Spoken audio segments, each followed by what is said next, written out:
This room at the Legislative Building is where Saskatchewan's government makes announcements and answers questions from the media, historically in front of both flags. But the last time the Canadian flag could be found here was in November last year. So far this year, the flag has been missing. When we presented that to people on the streets, most were confused or critical. Well, we're no longer part of Canada? That is weird, yeah.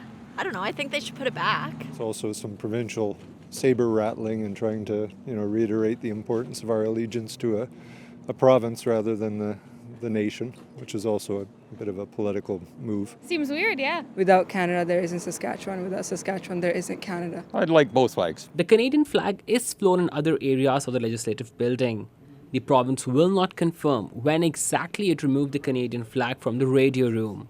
The Executive Council says the flags are adjusted for each event in accordance with flag protocol, which outlines which flag is given precedence. The opposition says it's a divisive politics. This style of politics, it's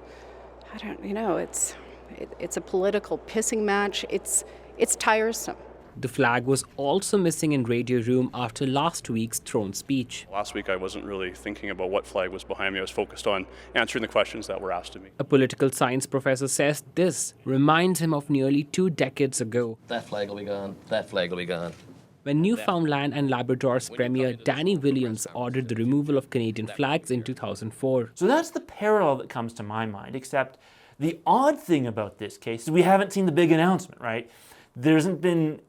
It's been more subtle, and if you're trying to use the flag for political messaging or to make a big play, you tend to make it obvious what you're doing. Daniel Westlake can only speculate, saying if it's not accidental, then perhaps it's a subtle way to build Saskatchewan's identity or a symbol of frustration toward Ottawa. Pratish Dayal, CBC News, Saskatoon.